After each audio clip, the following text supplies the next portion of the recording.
ఈనాటి సువిశేషాన్ని ఒకసారి ధ్యానం చేసుకోవటానికి ప్రయత్నం చేద్దాం ప్రియులారా. మార్కు సువార్త 4వ అధ్యాయం 35వ వచనము. ఆ దినము సాయం సమయమున మనము సరస్సు దాటి ఆవలి తీరమునకు పోదాము రండు అని యేసు శిష్యులతో చెప్పెను. జాగ్రత్తగా ఆలకించండి పిల్లారా. యేసు ప్రభు ఎక్కడ ఉన్నాడు? గలిలియా సరస్సు తీరములో ఉన్నాడు పిల్లారా. యేసు పుట్టింది తన యొక్క సొంత గ్రామం నజరేతు గ్రామం. అక్కడ నుండి కొంచెం దూరంలో, కొన్ని కిలోమీటర్ల దూరంలో కఫర్నాం ఉంటుందండి.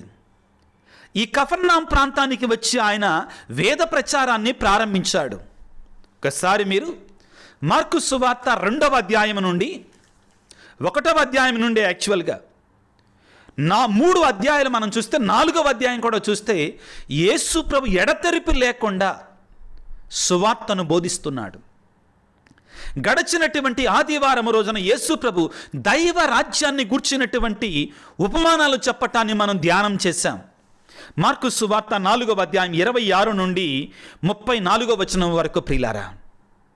పండిన పంట ఉపమానము, ఆవగింజ ఉపమానం అని చదివిన తర్వాత ఒక మాట ఉంటుంది అక్కడ. మార్కు సువార్త 4వ అధ్యాయము 33వ వచనము.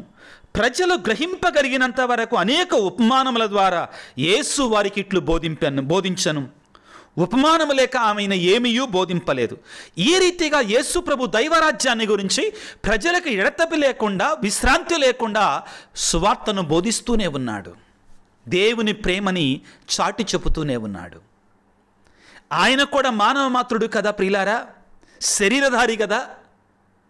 కొన్ని దినాల పాటు దేవుని యొక్క సువార్తను బోధించి ప్రజలకు స్వస్థతలనిచ్చి దయ్యాలను పారదోలినట్టు తరువాత శిష్యులను తీసుకొని ఆ ప్రజల నుండి ఆ దరికి వెళ్ళటానికి, కొంచెం విశ్రాంతి తీసుకోవటానికి ఆ దరికి వెళ్ళటానికి ప్రయత్నం చేస్తూ ఉన్నాడు. ఇక్కడ కనెక్షన్ చూడండి దయచేసి ప్రియులారా. ఏమిటి? అంతకుముందు యేసు ప్రభు దైవరాజ్యాన్ని బోధించాడు. ఇప్పుడు యేసు ప్రభు సరస్సు దాటి ఆవలి తీరానికి వెళుతున్నాడు. దైవరాజ్యం అనగా పరలోక రాజ్యము ఆవలి తీరములో ఉంటుంది. ఇక్కడ ఆవలి తీరం అనగా దైవరాజ్యానికి సూచనగా ఉంటుంది. విశ్రాంతిని పొందే స్థలము, దేవుని కలుసుకునే స్థలము, దేవుని యొక్క శాంతిని, సమాధానాన్ని పొందుకునేటువంటి ప్రదేశం ప్రియులారా. ఇక్కడ యేసు ప్రభు సరస్సు దాటి ఆవలి తీరమునకు వెళుదాము రండు అని పలుకుతున్నాడు. మార్కు సువార్త 4వ అధ్యాయం 35వ వచనములో, ఆ దినము సాయం సమయమున మనము సరస్సు దాటి ఆవలి తీరమునకు పోదము రండని యేసు శిష్యులతో చెప్పాను.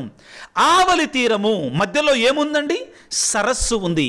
ఈ వైపున మనిషి ఉన్నాడు, వారందరూ కూడా ఉన్నారు పిల్లారా. ఏంటి? జాగ్రత్తగా నాతో పాటు ఆలోచించండి పిల్లారా.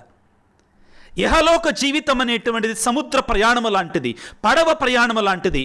ఈ పడవ ప్రయాణము ద్వారా మనందరము కూడా ఈ జీవితంలో వచ్చే ఆటుపోటులని ఎదుర్కొని, సవాళ్ళను ఎదుర్కొని, శోధనను ఎదుర్కొని వాటి మీద విజయాన్ని సాధించి దేవునికి నమ్మక పాత్రంగా శిష్యులతో యేసు ప్రభు ఏ విధముగా ఉన్నాడో అదే విధముగా మనతో కూడా దేవుడు ఉన్నాడనే విశ్వాసముతోటి మన సమస్యలలో, మన బాధలలో, మన సవాళ్లలో యేసయ్యను లేపి, అయ్యా మేము మునిగిపోతున్నాం, అయ్యా మమ్ము కాపాడయ్యా అని మనము కూడా ప్రార్థన చేయగలిగితే యేసయ్య మనల్ని ఈ యొక్క సముద్ర ప్రయాణములో సురక్షితముగా ఆవలి తీరమునకు, ఆ దేవుని రాజ్యానికి, ఆ పరలోక రాజ్యానికి చేరుస్తాడు అనేటువంటిది ముఖ్యమైన సందేశం.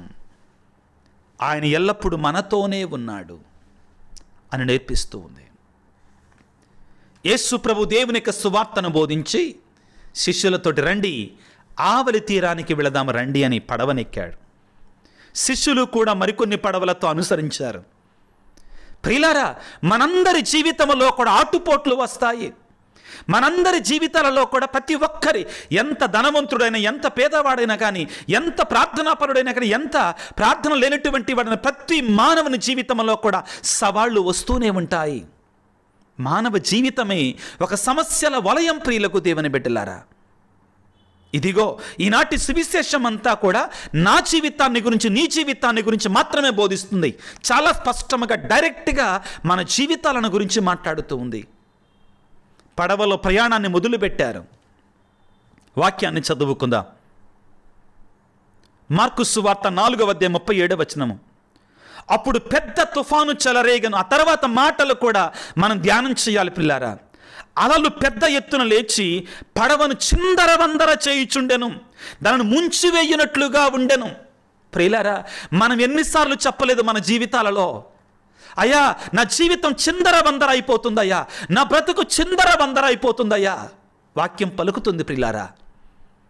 అలలు చెలరేగి, అలలంట ఏం చేస్తున్నాయి?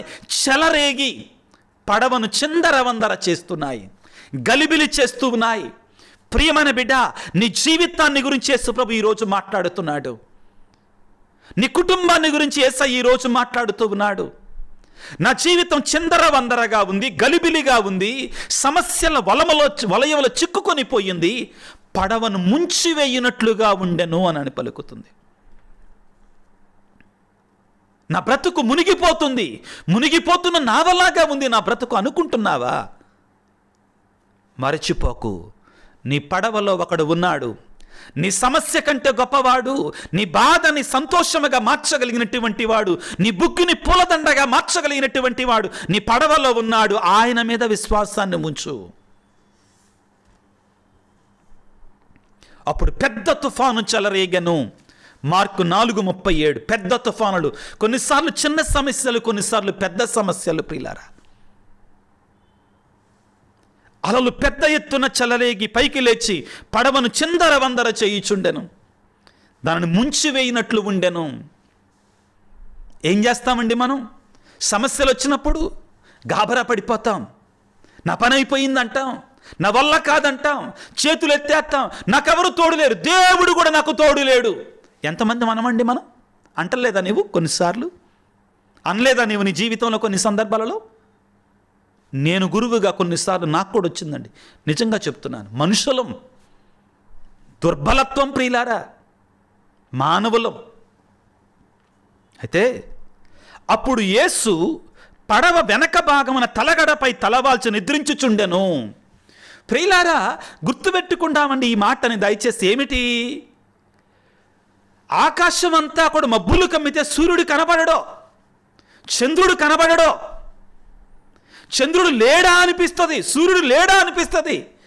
జీవితంలో కూడా సమస్యలు కమ్మివేసినప్పుడు దేవుణ్ణి మరిచిపోతాం, ఆయన శక్తిని మరిచిపోతాం, ఆయన ఉన్నాడు అనే సత్యాన్ని మరిచిపోతాం. మనం మరిచిపోయి ఇంకా గాబరా పడిపోతాం, ఇంకా చిందరవందర అవుతుంది, మునిగిపోతున్నామని భయపడిపోతాం. ప్రియులారా, మన జీవితం ఇక్కడ కనబడుతుందండి. మన బ్రతుకు, మన సవాళ్ళు, మన శ్రమలు, మన యొక్క గలిబిలి, మన బ్రతుకు, ఆ యొక్క ఆటుపోటులు, ఈ ఉపమానంలో ఈ జరిగిన సంఘటనలు, యేసయ్య జీవితంలో జరిగిన సంఘటన తుఫానును గద్దించే సంఘటనలు జరుగుతున్నాయండి. మన జీవితాన్ని గురించి మాట్లాడుతున్నాడు. ఏం జరుగుతుంది? అప్పుడు యేసు పడవ వెనక భాగమైన తలగడపై తలవాల్చి నిద్రించుచుండెను. ఆయనకు బాధ్యత లేదా? మనం అడుగుతాం కదా, ఆయనకి బాధ్యత లేదా? నిద్రపోతాడా? ఇంత సమస్య వస్తే, ఇంత తుఫాను వస్తే మనం అడుగుతుంటామండి కొన్నిసార్లు. ప్రియులకు దేవుని బిడ్డలారా, నిన్ను నన్ను పరీక్షిస్తాడు ఆయన. చూస్తాడు నువ్వేం చేస్తావు ఇట్లాంటప్పుడు, ఎక్కడికి పరిగెడతావు, ఎవరి మీద ఆధారపడతావు. నీలోనే, నీతోనే, నీ కుటుంబంలోనే నీవు పాల్గొనేటువంటి దివ్యబలి పూజలో, నీ దివ్యస్వ ప్రసాదములో, ఆ బైబిల్ వాక్యములో ఆయన ఉండగా నువ్వేం చేస్తున్నావు? తట్టి లేపుతున్నావా? అసలు ఆయన మరిచిపోతున్నావా నీ పడవలో ఉన్నాడని, నీ బ్రతుకుల్లో ఉన్నాడని? శిష్యులు ఏం చేస్తున్నారండి? యేసు ప్రభు పడవ వెనక భాగమైన తలగడపై తలవాల్చి నిద్రిస్తున్నారు.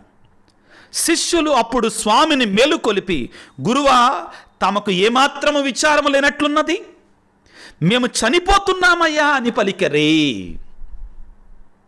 మన మాటల కాదా ఇవి? మనం పలికే మాటల కాదా? యేసయ్యా, నువ్వు నా మొర వినవా? నా బాధను తీసేయవా? నీకు పట్టదా? నా బిడ్డల విషయంలో, నా బ్రతుకు విషయంలో, నా కుటుంబ విషయంలో, ఆర్థిక ఇబ్బందుల విషయంలో నా కుమారులు చెడిపోతున్నారు, నా బిడ్డలు చెడిపోతున్నారు, నేను చేయగలిసిన అంత చేసినా కానీ నీకు పట్టదా దేవా? పేతురు గారు పలికినటువంటి మాటలో ప్రియులారా, ఎందుకు వస్తాయి శ్రమలు? పడగొట్టడానికి కాదు, నిలబెట్టడానికి. ప్రియులారా, పడగొట్టడానికి కాదు, నిలబెట్టడానికి శ్రమలో. పేతురు రాసిన మొదటి లేఖ 1వ అధ్యాయం 7వ వచనంలో 6 నుండి పేతురు రాసిన మొదటి లేఖ 1వ అధ్యాయం 6వ వచనం, మీరు ఎదుర్కొనవలసిన పలు విధములకు పరీక్షలు వలన తాత్కాలికముగా మీకు బాధ కలిగిన దీన్ని గురించి మీరు సంతోషించండి. అంత సులభం కాదు ప్రియులారా,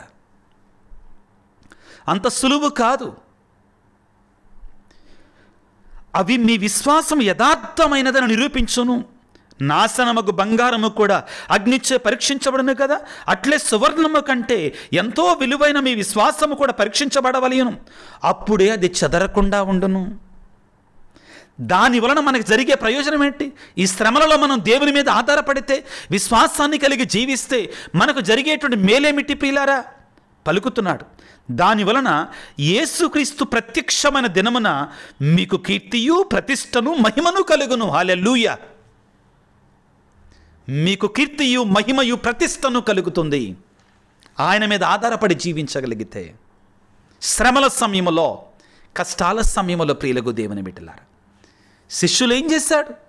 ఆ అలను చూశాడు, ఆ తుఫానును చూశారు, ఆ యొక్క పడవను అతలాకుతలము చేస్తున్నటువంటి ఆ పరిస్థితిని చూశారు, భయపడిపోయారు. ప్రభు దగ్గరికి వచ్చి అంటున్నారు, గురువా మీకేమాత్రం విచారం లేనట్లున్నది, మేము చనిపోతున్నామయ్యా, మేము మునిగిపోతున్నామయ్యా, మా బ్రతుకు నాశనం అయిపోతుందయ్యా అని నీలాగానే వేడుకుంటున్నారు.